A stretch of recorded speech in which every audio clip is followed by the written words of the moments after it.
당신 몸에서 나는 그 냄새 정말 못 참겠어. 아내가 제게 던진 이 한마디는 저를 완전히 무너뜨렸습니다. 결혼한 지 5년, 함께 살아온 시간이 무색할 만큼 차갑고 날카로운 목소리였죠. 이런 상황이 벌어진 데에는 아주 충격적인 이유가 있었습니다. 이야기 시작하기 전 구독과 좋아요로 잠시 마음을 열어주시고요. 지금 이 사연을 어디에서 듣고 계신지 댓글로 남겨주시면 그 공간에 오늘 행운이 머물다 가길 바라겠습니다. 제 이야기는 아주 오래전으로 거슬러 올라갑니다. 정확히 말하자면 제가 8살 때부터예요. 그때 아버지가 돌아가셨거든요. 교통사고였습니다. 갑작스러운 일이었죠. 어느 날 출근하신 아버지가 그날 저녁 차가운 영안실에 누워 계셨어요. 장례식장에서 본 어머니의 모습을 지금도 잊을 수가 없습니다. 눈물 한 방울 흘리지 않으시더라고요. 그저 멍하니 앉아 계셨어요. 조문객들이 위로의 말을 건네도 어머니는 고개만 끄덕이실 뿐이었습니다. 그때는 몰랐어요. 어머니가 얼마나 큰 충격 속에 계셨는지. 장례가 끝나고 집으로 돌아온 뒤에도 어머니는 여전히 말이 없으셨습니다. 일주일이 지나고 한 달이 지나도 마찬가지였어요. 그러다 어느 날 어머니가 제 손을 잡으시며 말씀하셨죠.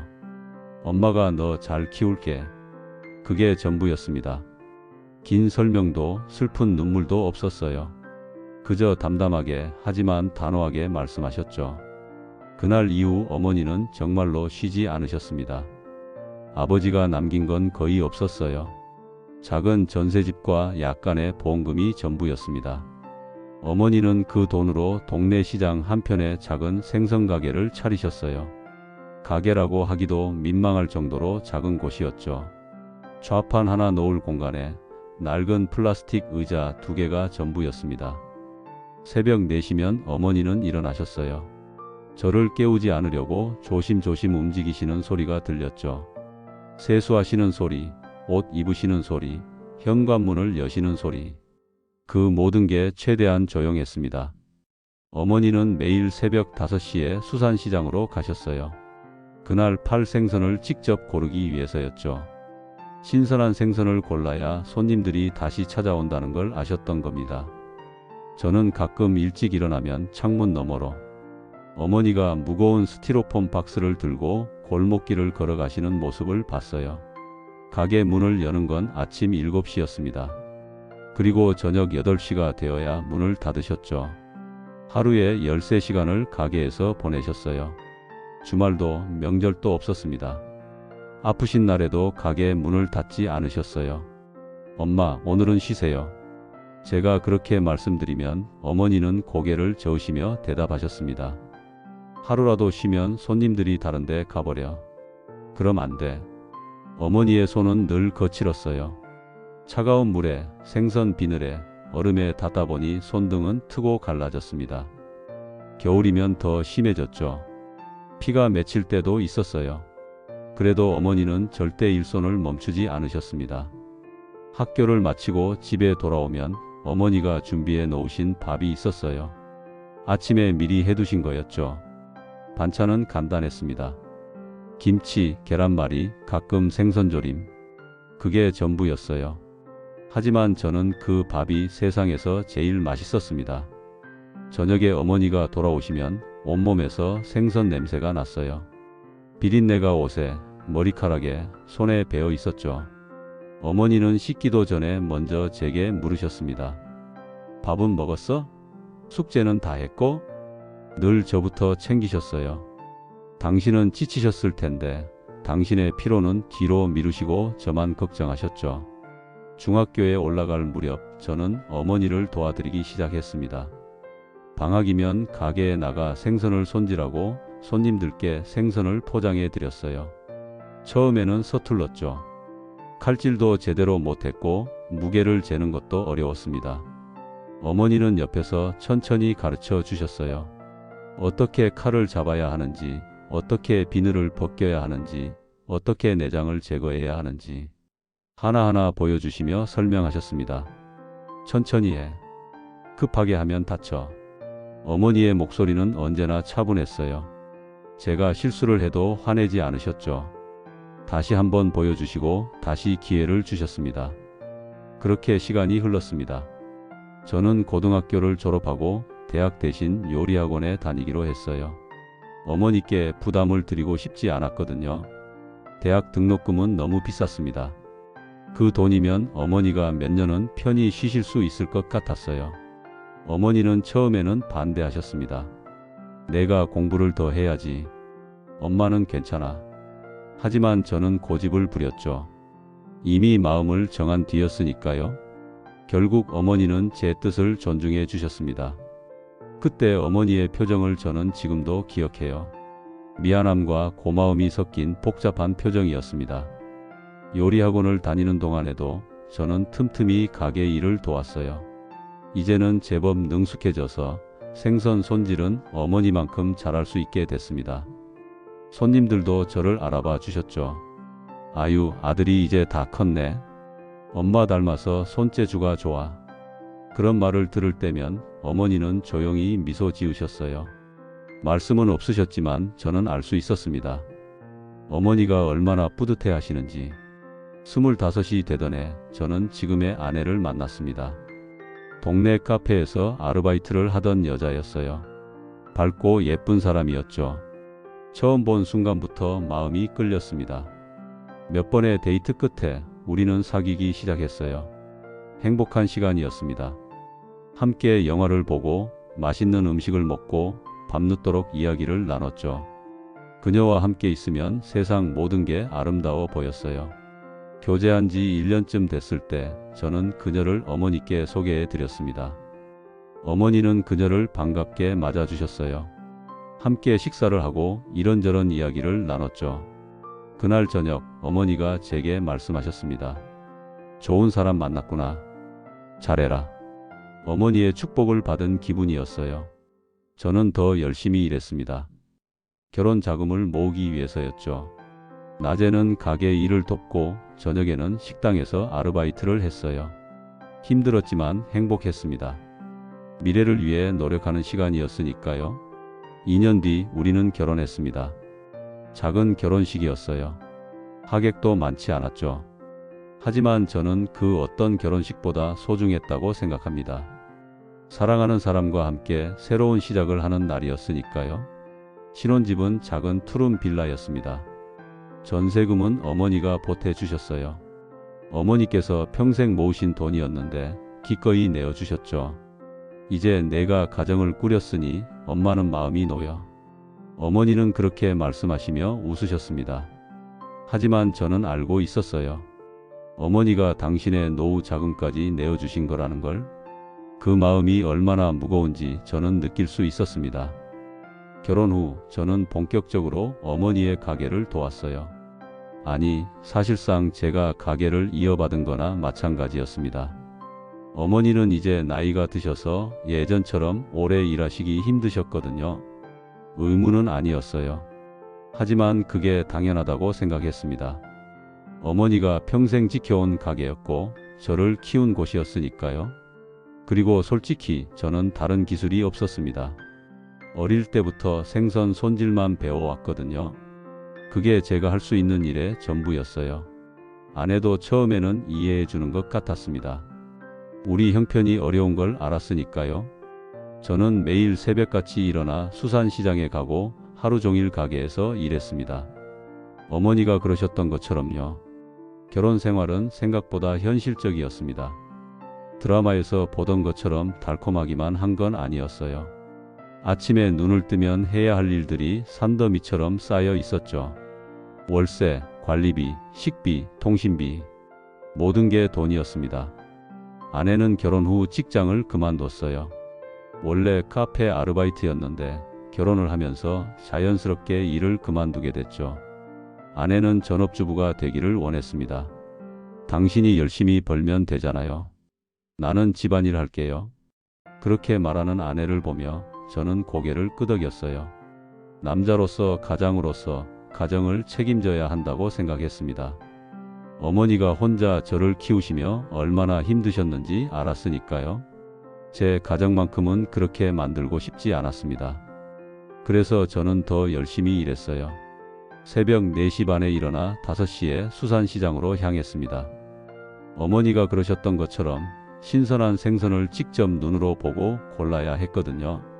수산시장은 새벽부터 북적였습니다. 상인들의 목소리가 여기저기서 들렸죠.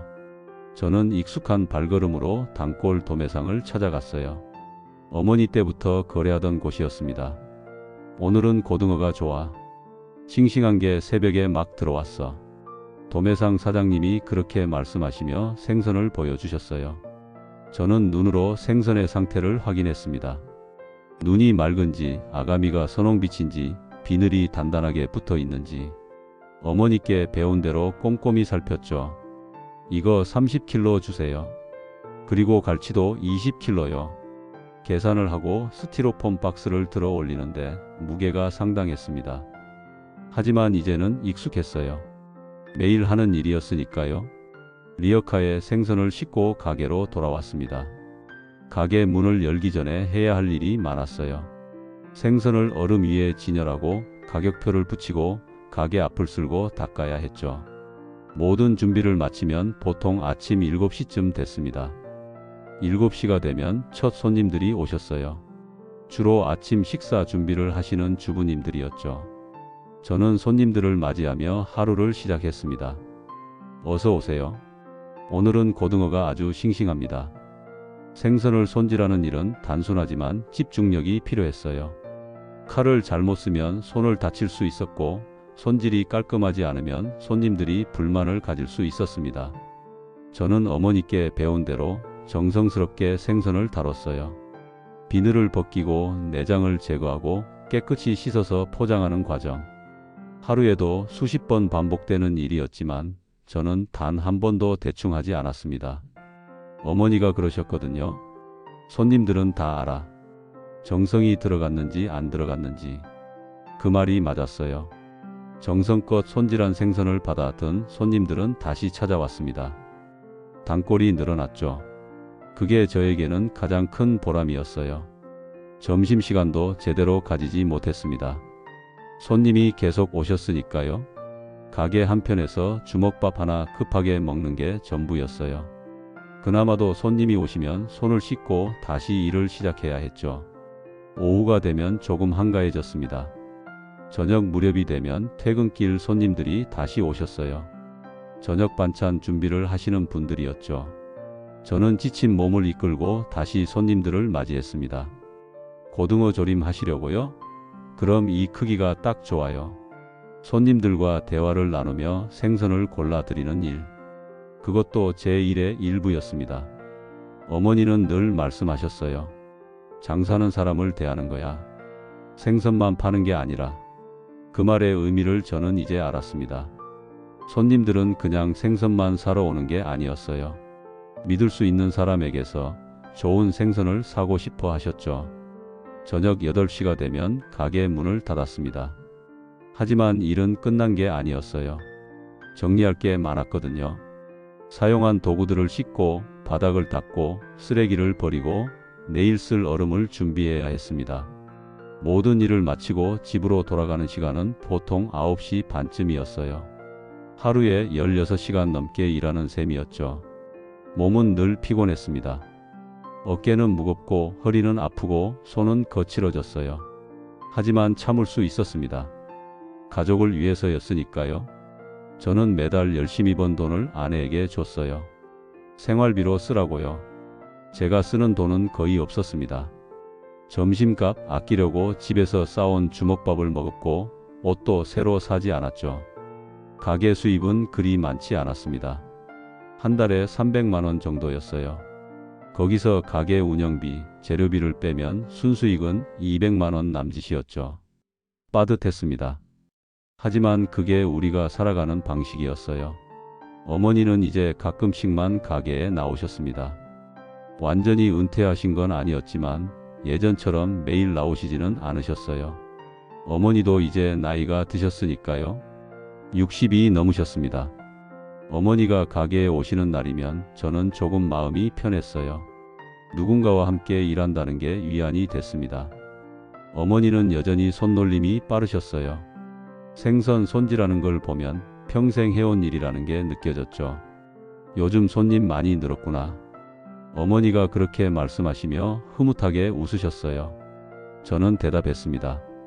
어머니가 쌓아 놓으신 덕분이에요. 어머니는 고개를 저으셨습니다. 아니야. 내가 잘해서 그래. 엄마는 이제 늙어서 힘도 없는데. 그런 말씀을 들으면 마음이 뭉클해졌어요. 어머니는 여전히 저를 자랑스러워 하셨습니다. 그게 제게는 큰 힘이 됐죠. 주말에도 가게는 문을 열었습니다. 주말이 오히려 더 바쁜 날이었어요. 사람들이 시장에 많이 나왔거든요. 저는 쉬는 날이 거의 없었습니다. 한 달에 한두 번 정도 휴무를 가질 뿐이었어요. 그래도 한 달에 한 번은 아내와 데이트를 하려고 노력했습니다. 영화를 보거나 맛있는 걸 먹으러 가거나 결혼 전처럼은 아니었지만 그래도 함께하는 시간을 만들려고 했어요. 아내는 그럴 때면 좋아했습니다. 화장을 하고 예쁜 옷을 입고 나왔죠. 함께 걸으며 이런저런 이야기를 나눴어요. 그때만큼은 일상의 피로를 잊을 수 있었습니다. 하지만 그런 날은 많지 않았어요. 대부분의 날들은 일하고 집에 가고 자고 다시 일어나는 반복이었습니다. 단조로웠죠. 하지만 그게 삶이라고 생각했어요. 누구나 자기 자리에서 열심히 사는 거니까요. 1년이 지나고 2년이 지났습니다. 가게는 안정적으로 운영됐어요. 손님들도 꾸준히 찾아왔고 수입도 어느 정도 유지됐습니다. 큰 돈을 벌지는 못했지만 그래도 먹고 사는 데는 문제가 없었어요. 어머니는 점점 더 가게에 나오시는 횟수가 줄었습니다. 건강이 예전 같지 않으셨거든요. 무릎도 안 좋아지시고 허리도 자주 아프다고 하셨어요. 저는 어머니께 쉬시라고 말씀드렸습니다. 이제 제가 다 할 수 있어요. 어머니는 편히 쉬세요. 어머니는 미안해 하시면서도 고마워 하셨습니다. 내가 있어서 엄마가 이렇게 마음 편히 늙는구나. 그 말을 들으니 뿌듯했어요. 어머니를 위해 제가 할 수 있는 일을 하고 있다는 생각이 들었습니다. 어머니가 저를 키우시느라 평생을 바치셨으니 이제는 제가 어머니를 모실 차례였죠. 가게 일은 힘들었지만 저는 불평하지 않았습니다. 이게 제 일이고 제 삶이었으니까요. 어머니에게 배운 기술로 어머니가 일궈놓은 가게를 지키는 것. 그게 제 의무이자 자랑이었어요. 손님들도 저를 인정해 주셨습니다. 어머니 못지않네. 그런 말을 들으면 기분이 좋았어요. 제가 제대로 가게를 이어가고 있다는 증거였으니까요. 그렇게 저는 생선가게 사장으로서의 삶에 익숙해져 갔습니다. 매일 새벽에 일어나고 하루 종일 일하고 저녁 늦게 집에 돌아가는 삶. 특별한 일은 없었어요. 그저 평범한 하지만 성실한 일상이었죠. 하지만 저는 몰랐습니다. 그 평범한 일상이 곧 흔들리게 될 거라는 걸. 변화는 아주 사소한 것에서 시작됐습니다. 처음에는 알아채지도 못할 정도로 작은 신호들이었어요. 결혼 3년차쯤 됐을 때였습니다. 어느 날 저녁 집에 돌아왔을 때의 일이에요. 현관문을 열고 들어서는데 아내가 거실 소파에 앉아 있었죠. 텔레비전을 보고 있었습니다. 다녀왔어. 제가 인사를 했어요. 평소처럼요. 그런데 아내가 고개를 돌리더니 얼굴을 찌푸렸습니다. 또 그 냄새. 짧은 한마디였어요. 저는 처음에 무슨 말인지 몰랐습니다. 무슨 냄새? 생선 냄새. 당신한테서 생선 냄새나. 아내의 목소리에는 불편함이 묻어 있었어요. 저는 그제야 제 옷을 내려다봤습니다. 하루 종일 생선을 만지고 손질하고 포장했죠. 당연히 냄새가 배었을 겁니다. 아, 미안. 샤워하고 올게. 저는 서둘러 욕실로 향했어요. 샤워를 하며 생각했습니다. 그러고 보니 냄새가 좀 심했나? 평소에는 익숙해서 못 느꼈는데 아내 입장에서는 불쾌할 수도 있겠다 싶었어요. 그날 이후로 저는 더 신경 썼습니다. 집에 오기 전에 목욕탕에 들러 씻고 향수도 뿌려봤죠. 하지만 생선 냄새는 쉽게 지워지지 않았습니다. 옷에, 머리카락에, 피부에 깊이 배어 있었거든요. 며칠 뒤 비슷한 일이 또 있었어요. 저녁을 먹고 있는데 아내가 숟가락을 내려놓았습니다. 당신 손에서 냄새나. 아, 정말? 미안해. 씻었는데? 그래도 나. 생선 비린내가. 아내는 더 이상 밥을 먹지 않았어요. 그냥 방으로 들어가 버렸죠. 저는 혼자 남아서 식사를 마쳤습니다. 밥맛이 없었어요. 그날 밤 저는 욕실에서 오랫동안 손을 씻었습니다. 비누로 여러 번 문질렀어요. 손톱 밑까지 칫솔로 닦았죠. 그래도 냄새는 완전히 사라지지 않았습니다. 생선 기름이 피부 깊숙이 배어 있었거든요. 시간이 지나면서 아내의 반응은 더 심해졌습니다. 처음에는 가끔 불편하다는 표현을 하던 게 점점 자주 그러더니 나중에는 거의 매일이 됐어요. 당신 옆에 있으면 숨쉬기 힘들어. 현관에서 옷 벗고 들어와. 집 안까지 냄새 들어오니까. 소파에 앉지 마. 냄새 배. 아내의 말들은 점점 날카로워졌습니다. 저는 그때마다 미안해라고 말했어요. 그리고 아내가 원하는 대로 했죠. 현관에서 옷을 벗고 바로 욕실로 가고 소파 대신 식탁 의자에 앉았습니다. 하지만 그것만으로는 부족했나 봐요. 아내는 점점 더 저를 피하기 시작했습니다. 저녁을 먹을 때도 예전처럼 마주 앉지 않았어요. 아내는 거실에서 혼자 먹고 저는 주방에서 혼자 먹었습니다. 같은 집에 살면서도 따로 식사를 하는 거였죠. 밤에 잘 때도 달라졌습니다. 아내는 침대 끝으로 최대한 멀리 떨어져 누웠어요. 등을 돌리고 잤죠. 가끔 제가 조금 가까이 다가가면 아내는 더 멀리 비켜놨습니다. 냄새 때문에 잠이 안 와. 그렇게 말하며 이불을 머리까지 덮곤 했어요. 저는 아무 말도 할 수 없었습니다. 뭐라고 변명해야 할지 몰랐거든요. 주말에도 상황은 나아지지 않았습니다. 가게를 쉬는 날이면 저는 아내와 시간을 보내려고 했어요. 함께 영화를 보자고 밖에 나가자고 제안했죠. 당신은 집에 있어. 나는 친구 만나러 갈 거야. 아내는 그렇게 거절했습니다. 그리고 정말로 혼자 나가버렸어요. 저는 빈집에 혼자 남았죠. 텔레비전을 보다가 멍하니 창밖을 바라보다가 그렇게 하루를 보냈습니다.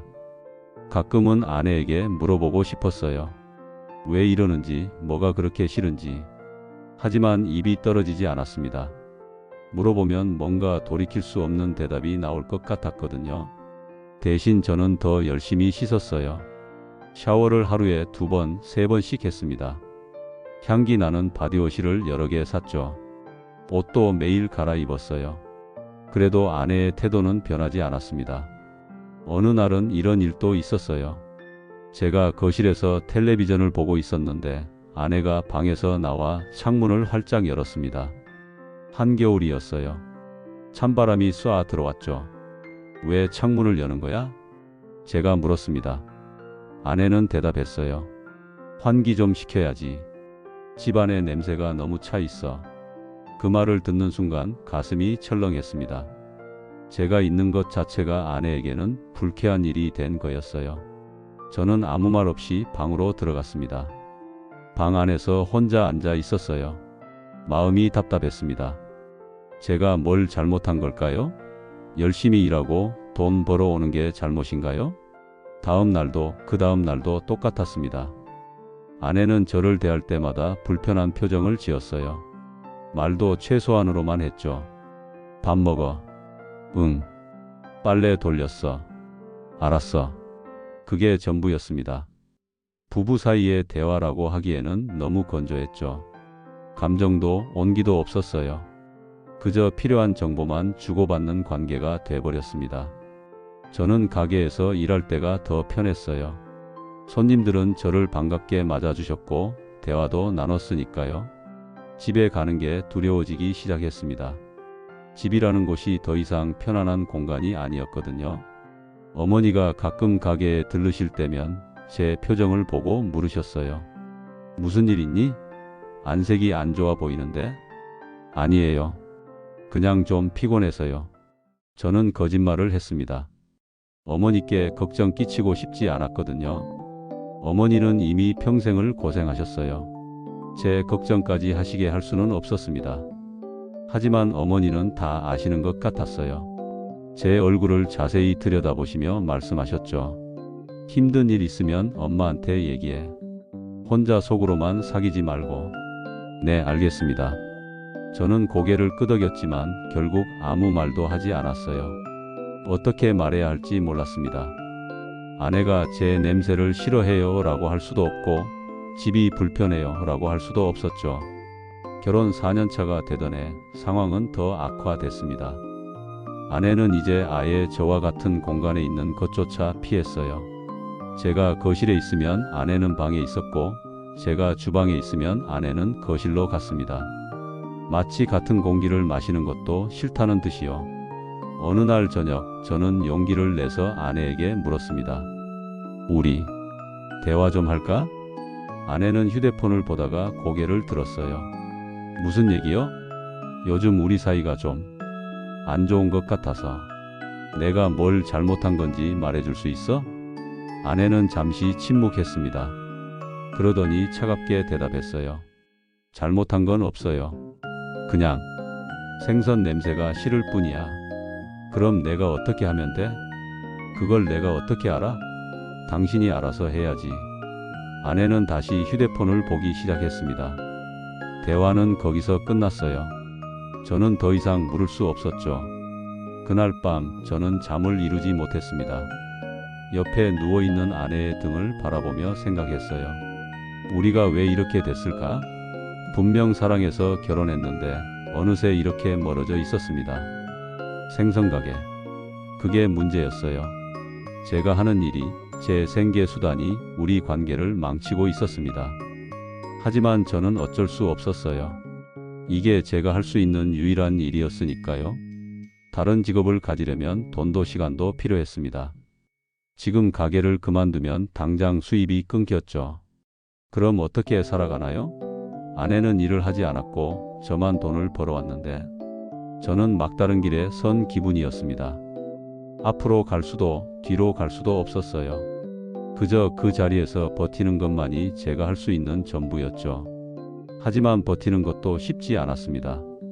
매일 아내의 차가운 눈빛을 마주하고 냉담한 말투를 듣고 거부당하는 느낌을 받으니까요. 제 마음속에는 조금씩 상처가 쌓여갔습니다. 저는 참았습니다. 그게 제가 할 수 있는 전부였으니까요. 매일 아침 일어날 때마다 스스로에게 다짐했어요. 오늘도 잘 버티자. 가정을 지키자. 그 생각 하나로 하루를 시작했습니다. 가게에서 일하는 동안에는 괜찮았어요. 손님들을 대하고 생선을 손질하고 장사를 하는 동안에는 다른 생각을 할 여유가 없었거든요. 오히려 일이 저를 구원해 주는 것 같았습니다. 하지만 집으로 돌아가는 길은 늘 무거웠어요. 발걸음이 점점 느려졌죠. 집 앞 골목에 들어서면 가슴이 답답해졌습니다. 오늘은 어떤 표정으로 나를 맞이할까? 그런 생각이 들었어요. 현관문을 열고 들어서면 아내는 대부분 자기 방에 있었습니다. 인사도 없었죠. 저도 억지로 다녀왔어 라고 말하지 않았어요. 들어줄 사람이 없는데 무슨 소용이겠습니까? 샤워를 하고 나와도 상황은 같았습니다. 아내는 여전히 방문을 닫아 걸고 있었고 저는 거실에 혼자 앉아 있었죠. 텔레비전 소리만 공허하게 울렸습니다. 저녁은 각자 먹었어요. 아내가 해놓은 밥이 있으면 덜어서 먹고 없으면 라면을 끓여 먹었습니다. 혼자 먹는 밥은 맛이 없었어요. 끼니를 때운다는 느낌뿐이었죠. 밤이 되면 침대에 누웠습니다. 아내는 이미 먼저 자고 있거나 휴대폰을 보고 있었어요. 저는 조용히 침대 한쪽 끝에 누웠죠. 아내와 저 사이에는 보이지 않는 선이 그어져 있었습니다. 절대 넘으면 안 되는 경계선이요. 가끔 한밤중에 잠에서 깰 때가 있었어요. 그럴 때면 옆을 돌아봤습니다. 아내의 등이 보였죠. 늘 저에게서 멀어진 채로 자고 있었어요. 손을 뻗으면 닿을 거리였지만 저는 손을 뻗지 않았습니다. 거부당할 게 뻔했으니까요. 어느 날은 이런 일도 있었습니다. 가게에서 좋은 생선이 들어왔어요. 아주 신선한 돔이었죠.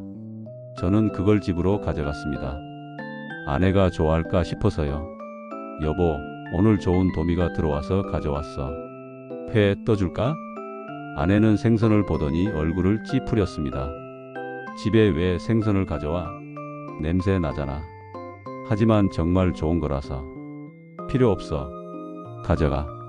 아내는 방으로 들어가 버렸어요. 저는 혼자 남아 그 생선을 바라봤습니다. 한참을 그렇게 서 있다가 결국 다시 가게로 가져가서 단골 손님께 드렸죠. 그날 밤 저는 생각했습니다. 내가 하는 일이, 내가 만지는 것들이 모두 아내에게는 싫은 거구나. 씁쓸했어요. 제 존재 자체가 아내에게는 불편한 것 같았습니다. 주말이면 조금이라도 관계를 개선해 보려고 노력했어요. 아내에게 물었습니다. 우리 밖에 나갈까? 맛있는 거 먹으러 가자. 당신이랑은 나가고 싶지 않아. 그럼 집에서 영화라도 볼까? 혼자 봐. 나는 피곤해요. 매번 거절당했습니다. 하지만 저는 포기하지 않았어요. 다음 주에도 그 다음 주에도 똑같이 물어봤죠. 혹시 아내의 마음이 조금이라도 열릴까 싶어서요. 하지만 아내의 대답은 항상 같았습니다. 싫어. 필요 없어. 혼자 있고 싶어. 그런 말들만 돌아왔죠. 어머니가 가끔 전화하셨어요. 요즘 어떻게 지내니? 며느리는 잘 있고? 네, 엄마. 다 잘 지내요. 저는 거짓말을 했습니다. 어머니께 진실을 말씀드릴 수가 없었어요. 어머니가 걱정하실 게 뻔했으니까요. 그리고 어머니 앞에서만큼은 괜찮은 아들이고 싶었습니다. 며느리한테 잘해라. 네, 알겠습니다. 어머니의 당부를 들으며 마음이 더 무거워졌어요. 제가 아내에게 잘못하고 있는 걸까요? 더 잘해야 하는 걸까요? 하지만 어떻게 해야 더 잘하는 건지 몰랐습니다. 명절이 다가왔을 때의 일입니다. 아내에게 말했죠. 이번 추석에 어머니 댁에 갈 거야. 같이 가자. 아내는 망설이더니 말했습니다. 나는 안 갈래. 당신 혼자 가. 왜? 명절인데 함께 가야지. 시댁 가기 싫어. 거기도 생선 냄새 날 것 같으니까. 그 말을 듣는 순간 화가 치밀어 올랐습니다. 하지만 참았어요. 목소리를 높이지 않았죠. 어머니가 서운해 하실 텐데. 그건 당신 문제지. 나는 안 가. 결국 저는 혼자 명절을 보냈습니다. 어머니 앞에서는 웃었어요. 아무렇지 않은 척 했죠. 어머니가 물으셨습니다. 며느리는 왜 안 왔니? 몸이 좀 안 좋아서요. 죄송합니다. 또 거짓말이었습니다. 저는 점점 거짓말을 하는 사람이 되어가고 있었어요. 어머니 앞에서도 제 자신 앞에서도요. 명절이 끝나고 집으로 돌아왔을 때 아내는 집에 없었습니다. 친구들과 놀러 갔다는 쪽지만 남겨져 있었죠. 저는 빈집에 혼자 앉아 있었습니다. 이게 결혼 생활인가 싶었어요. 밤늦게 아내가 돌아왔습니다. 술 냄새가 났어요. 친구들과 많이 마신 것 같았죠. 아내는 비틀거리며 방으로 들어갔습니다. 저는 물 한 잔을 떠다 줬어요. 물 좀 마셔. 아내는 물잔을 받아들고는 저를 똑바로 쳐다봤습니다. 취기가 가득한 눈이었죠. 당신 때문에 너무 힘들어. 뭐가? 아내는 물을 마시고는 그대로 쓰러지듯 잠들었습니다. 저는 거실로 나와 소파에 앉았어요. 그날 밤 저는 많은 생각을 했습니다. 우리가 처음 만났을 때 사랑한다고 말하던 그때, 결혼식을 올리던 그날. 그때는 분명 행복했었어요. 둘 다 웃고 있었으니까요. 하지만 어디서부터 틀어진 걸까요? 결혼 후 제가 가게를 이어받으면서부터였나요? 아니면 그전부터 아내는 불만이 있었던 걸까요? 답을 찾을 수 없었습니다. 다만 한 가지는 확실했어요. 지금 우리는 행복하지 않다는 것. 그리고 그 이유의 중심에 제가 있다는 것. 다음 날 아침 아내는 아무 일 없었다는 듯 행동했습니다. 어젯밤의 말은 기억도 못하는 것 같았어요. 아니면 기억하고 있지만 모르는 척하는 건지도 몰랐습니다. 저는 그 일에 대해 언급하지 않았어요. 괜히 꺼냈다가 싸움만 날 것 같았거든요. 그저 평소처럼 출근 준비를 하고 가게로 갔습니다. 가게에서 일하는 동안 저는 생각했습니다. 가정을 지켜야 한다. 그게 제 의무라고 배웠어요. 남자로서, 남편으로서, 가장으로서 가정을 지키는 게 가장 중요하다고요. 그래서 저는 계속 참았습니다. 아내의 차가운 태도도 상처 주는 말들도 모든 걸 혼자 삼켰어요. 밖에서는 웃었고 손님들 앞에서는 밝았습니다. 아무도 제 속마음을 몰랐죠. 하지만 혼자 있을 때면 달랐습니다. 가게 문을 닫고 정리를 마치고 집으로 가기 전 잠시 멈춰 서는 순간 그때만큼은 가면을 벗었어요. 지친 얼굴이 드러났죠. 거울을 보면 낯선 사람이 보였습니다. 웃는 법을 잊어버린 것 같은 얼굴이었어요. 눈가에는 피로가 가득했고 입가는 내려가 있었습니다. 내가 언제 이렇게 늙었지? 싶었어요. 30대 중반이었지만 40대처럼 보였습니다. 머리에는 흰머리가 섞이기 시작했고 얼굴에는 주름이 생겼어요. 스트레스 때문이었죠. 마음의 피로가 몸에 나타나고 있었습니다. 그래도 저는 버텼습니다. 무너지면 안 된다고 생각했어요. 제가 무너지면 모든 게 끝날 것 같았거든요. 가게도, 가정도, 어머니와의 약속도. 밤마다 침대에 누워 천장을 바라봤습니다. 내일은 나아질까? 그런 희망을 가져보려 했어요. 하지만 내일도 모레도 똑같았습니다. 아무것도 변하지 않았죠. 저는 점점 말수가 줄었어요. 가게에서도 집에서도 침묵하는 시간이 많아졌습니다. 말을 해봤자 돌아오는 게 없었으니까요. 차라리 입을 다무는 게 편했어요. 어머니는 제 변화를 눈치채셨습니다. 요즘 내가 이상해. 무슨 일 있는 거 아니니? 아니에요, 엄마. 괜찮아요. 얼굴 보면 다 알아. 힘든 일 있으면 말해.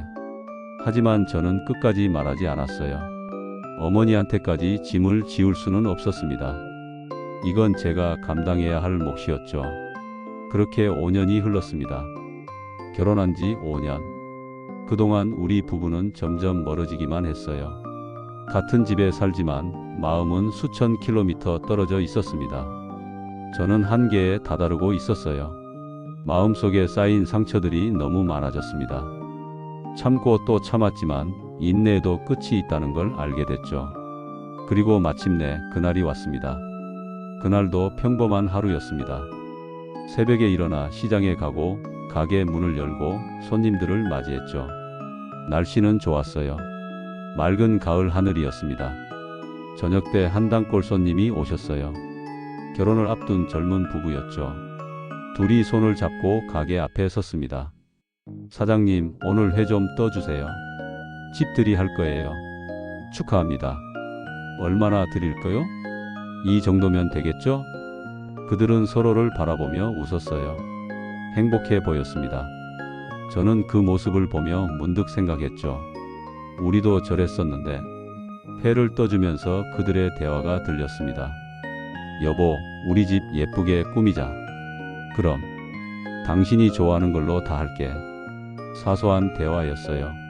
하지만 그 속에는 서로를 향한 마음이 담겨 있었습니다. 배려와 애정이요. 저는 언제부터 그런 대화를 나눠보지 못했을까요? 회를 포장해 드리며 말했습니다. 행복하게 사세요. 감사합니다, 사장님. 그들이 떠난 뒤 저는 한참을 멍하니 서 있었어요. 가슴이 답답했습니다. 부러움과 슬픔이 동시에 밀려왔죠. 그날 저녁 집으로 돌아가는 길은 유난히 무거웠습니다. 발걸음이 떨어지지 않았어요. 현관문 앞에서 한참을 서 있었죠. 손잡이를 잡았다가 놓기를 반복했습니다. 마침내 문을 열고 들어섰어요. 집 안은 조용했습니다. 거실 불이 켜져 있었고 아내는 소파에 앉아 휴대폰을 보고 있었죠. 다녀왔어. 저는 습관처럼 인사를 했습니다. 아내는 고개도 들지 않았어요. 대답도 없었죠. 평소와 똑같았습니다. 저는 욕실로 가서 씻었어요. 오늘은 더 꼼꼼히 씻었습니다. 비누로 온몸을 문질렀고 샴푸로 머리를 3번 감았죠. 손톱 밑까지 칫솔로 닦았습니다. 샤워를 마치고 나왔을 때도 아내는 여전히 같은 자세로 앉아 있었어요. 저는 주방으로 가서 밥을 덜었습니다. 혼자 먹으려고요. 그때 아내가 제가 만진 손잡이 앉은 의자를 소독 티슈로 닦으며 말했어요. 냄새나. 저는 손을 멈췄어요. 숟가락을 쥔 채로 굳어버렸죠. 뭐라고? 생선 냄새 난다고. 아까부터 계속. 목소리에는 짜증이 섞여 있었습니다. 저는 천천히 고개를 들어 아내를 봤어요. 방금 씻고 나왔는데 그래도 나 옷에 배었나 봐. 새 옷인데? 그럼 당신 몸에 밴 거겠지. 담담한 말투였어요. 마치 날씨 이야기를 하듯이 무심했습니다. 그게 더 마음을 찔렀죠. 저는 밥그릇을 내려놨습니다. 갑자기 식욕이 사라졌어요. 가슴속에서 뭔가가 부글부글 끓어올랐습니다. 당신. 제 목소리가 떨렸어요. 아내가 그제야 고개를 들었습니다. 당신은 내가 뭐가 그렇게 싫어? 아내는 잠시 저를 바라봤습니다. 그러더니 한숨을 쉬었어요. 갑자기 왜 이래? 대답해줘. 내가 뭘 잘못했는지. 잘못한 건 없어. 그냥 냄새가 싫다고 했잖아. 냄새? 그게 다야? 저는 한 걸음 다가갔습니다. 아내는 불편한 듯 뒤로 물러났어요. 나는 5년 동안 당신 말 한마디 한마디에 상처받으면서도 참았어. 냄새 난다고 할 때마다 미안했고 당신이 나를 피할 때마다 가슴이 아팠어. 그래도 참았어. 가정을 지켜야 한다고 생각했으니까. 아내는 아무 말이 없었습니다. 저는 계속 말했어요. 나는 매일 새벽 4시 반에 일어나. 추운 겨울에도 더운 여름에도 아픈 날에도 일어나서 일하러 가. 당신이 편하게 살 수 있도록 우리 가정을 책임지려고. 누가 그러래? 내가 부탁했어? 아내의 말이 가슴을 후벼 팠습니다. 부탁하지 않았어도 그게 내 역할이라고 생각했어. 남편으로서, 가장으로서. 그건 당신 생각이지. 나는 그렇게까지 살고 싶지 않았어. 그럼 어떻게 살고 싶었는데? 아내는 한참을 침묵했습니다. 그러더니 조용히 말했어요. 냄새 안 나는 남편이랑 살고 싶었어. 깨끗한 직장 다니는 사람이랑, 친구들한테 자랑할 수 있는 남편이랑. 그 순간 모든 게 멈춘 것 같았습니다. 시간이, 공기가, 심장이. 저는 아내를 똑바로 바라봤어요. 아내도 저를 보고 있었습니다. 처음으로 서로의 눈을 제대로 마주친 것 같았죠. 그게 당신의 진심이었어? 아내는 고개를 돌렸습니다. 대답 대신 침묵으로 응답했어요. 그 침묵이 모든 걸 말해줬습니다. 저는 무너지는 기분이었어요. 지난 5년간 쌓아 올린 것들이 한순간에 무너지는 느낌이었습니다. 인내도, 희생도, 사랑도 모두 무의미했던 거예요. 알았어. 저는 짧게 말했습니다. 아내가 다시 저를 봤어요. 뭘 알았다는 거야? 더는 못 살겠어. 이혼하고 싶어. 방 안이 조용해졌습니다. 아내는 눈을 크게 떴어요. 믿을 수 없다는 표정이었죠. 지금 뭐라고 했어? 이혼하자고. 우리 이렇게는 못 살아. 갑자기 무슨? 갑자기가 아니야. 5년 동안 생각해 온 거야. 다만 말하지 못했을 뿐이지. 아내는 입을 다물었습니다. 할 말이 없는 것 같았어요. 저는 방으로 들어가 짐을 꾸리기 시작했습니다. 옷가지 몇 벌과 필요한 것들만 가방에 넣었어요. 많지 않았습니다. 애초에 제게 필요한 건 별로 없었으니까요. 아내가 문 밖에서 말했습니다. 어디 가려고? 어머니 댁에 갈 거야. 당분간은. 진짜 이혼할 거야? 저는 가방을 맸습니다. 그리고 아내를 봤어요. 응.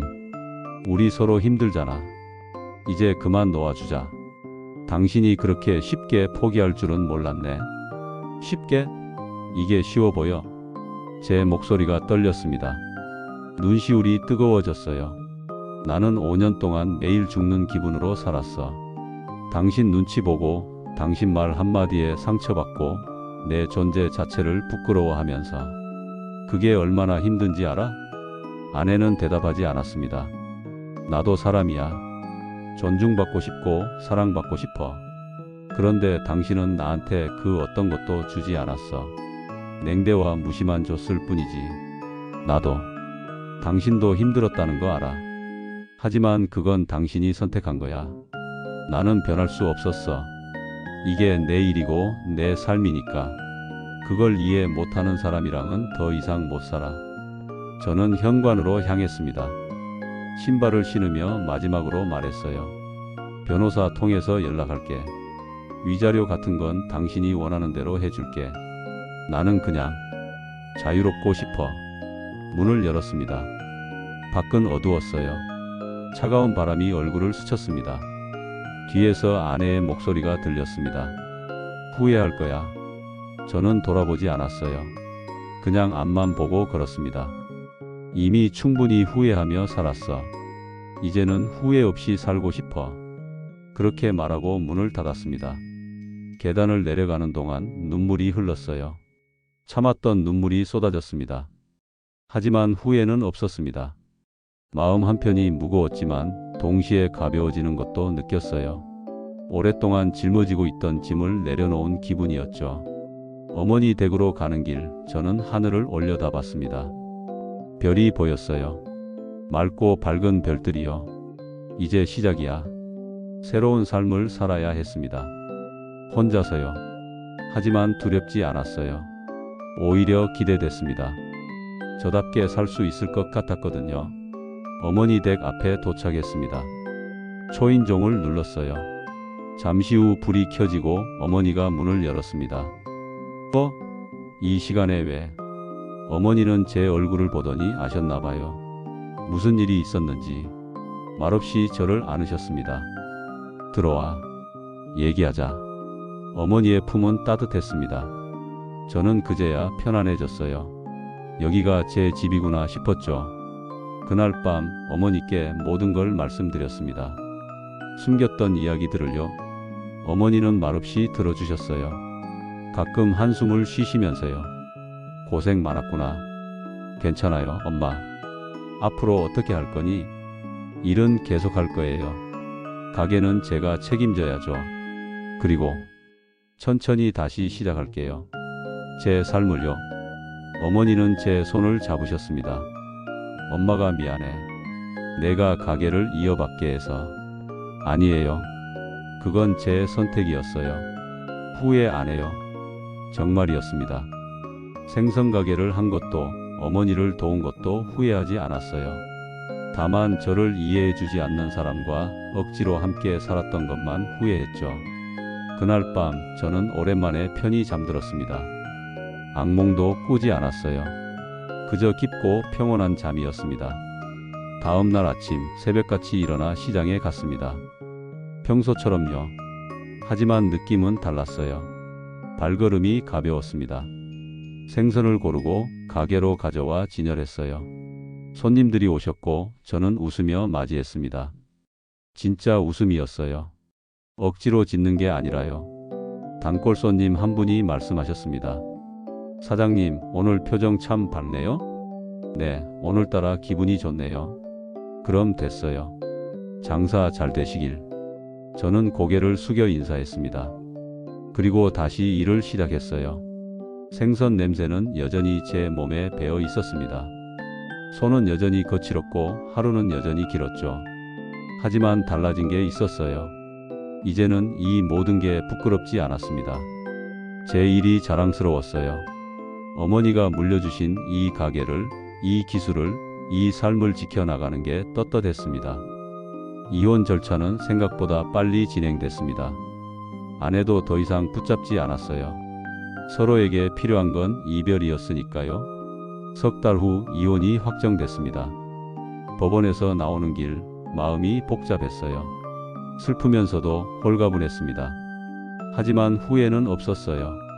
이게 최선이었다고 생각했습니다. 이제 저는 혼자입니다. 하지만 외롭지 않아요. 어머니가 계시고 가게가 있고 단골 손님들이 있습니다. 그리고 무엇보다 이제는 제 자신이 있습니다. 매일 아침 일어날 때마다 다짐해요. 오늘도 당당하게 살자. 내일을 사랑하며 살자. 부끄러울 것도 숨길 것도 없어요. 이게 바로 저니까요. 그리고 언젠가는 저를 있는 그대로 받아들여 줄 사람을 만날 수 있을 거라 믿습니다. 생선 냄새가 나든 손이 거칠든 그런 거 상관없이 저라는 사람을 사랑해 줄 누군가를요. 그때까지 저는 제 자리에서 최선을 다할 겁니다. 오늘도 내일도 모레도 오늘의 이야기가 잠시나마 당신의 마음을 머물다 갔다면 앞으로도 조용히 곁에 머물며 위로가 되어줄 이야기로 다시 찾아뵙겠습니다. 구독과 좋아요 함께 해주시고 사연의 주인공에게 따뜻한 마음 한 줄 댓글로 남겨주세요. 당신의 오늘을 그리고 내일을 항상 응원합니다.